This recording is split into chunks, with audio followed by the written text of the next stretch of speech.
Close your eyes for a moment and picture the smartest room in the world. Not a boardroom, not a war room, a library. 400,000 scrolls, maybe 700,000. The largest single collection of human knowledge ever assembled in one location in the history of civilization up to that point.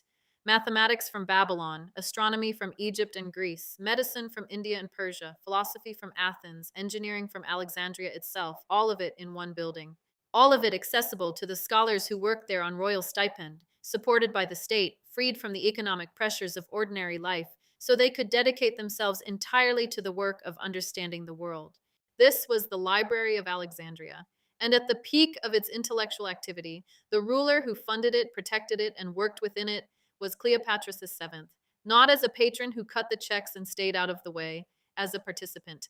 This is the part of her story that has been most completely erased, and it is the part that changes everything about how you understand what she was. She spoke 9 languages fluently: Egyptian, Greek, Latin, Aramaic, Ethiopian, Parthian, Hebrew, and more. She was the first ruler of the Ptolemaic dynasty in nearly 300 years to actually learn to speak Egyptian, the language of the people she governed. Think about what that means. 300 years of pharaohs who never bothered. She learned it because she understood something that most rulers across all of history have failed to grasp.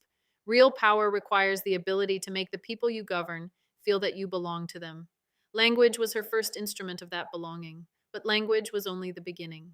Inside the palace complex and in the library's own research spaces, Cleopatra conducted active scientific research across multiple disciplines simultaneously. Toxicology. She spent years systematically testing the speed and lethality of various compounds, documenting the results with clinical precision. Ancient sources describe this not as cruelty, but as applied research conducted with the methodical consistency of a scientist who understood that in the Ptolemaic court, knowing more about poison than your enemies knew was not morbid curiosity. It was operational security at the highest level of consequence. Pharmacology. She worked alongside the library's medical scholars, studying the properties of botanical and mineral compounds, their interactions, their dosing relationships, their therapeutic and toxic thresholds. Ancient sources credit her with contributing to at least one medical text on pharmaceutical and cosmetic formulas. Medieval Arabic scholars were still citing her pharmaceutical work nearly 1,000 years after her death, classifying it in a separate category from traditional medical texts because her methods produced new knowledge rather than simply transmitting inherited tradition. Astronomy. The observation platforms above the library were operating some of the most precise celestial observation work in the ancient world, refining the mathematical models of planetary motion, improving navigational tools, developing more accurate calendar systems.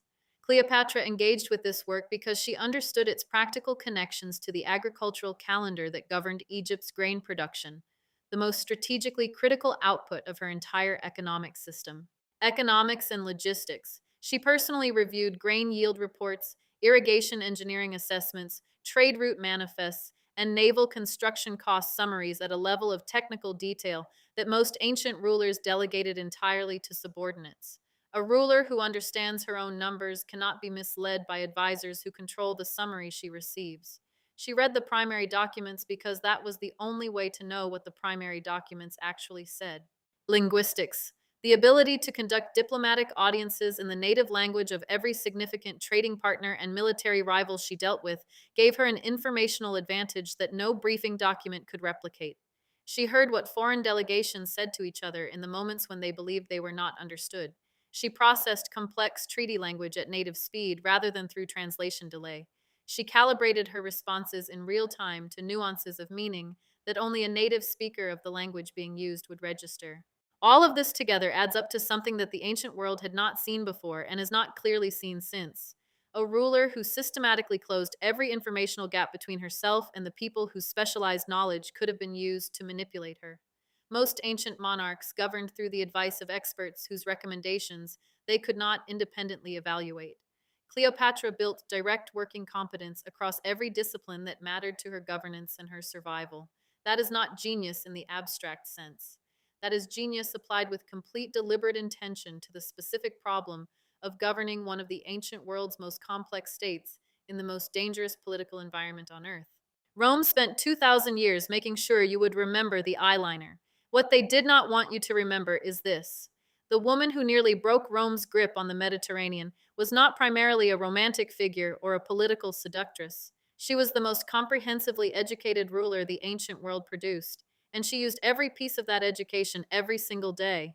The Library of Alexandria was at its intellectual peak during her reign.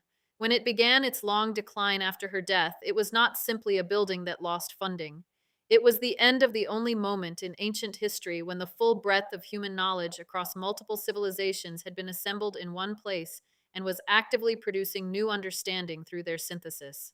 What that synthesis might have produced, had it continued, is genuinely incalculable. If her real story deserves to be told, drop a comment below and tell me which part of her intellectual life surprised you most. And follow Cleopatra unfiltered, because the woman Rome most feared was not the one with the golden barge. It was the one who could read the numbers, speak your language, and had already thought 10 moves ahead before you sat down at the table.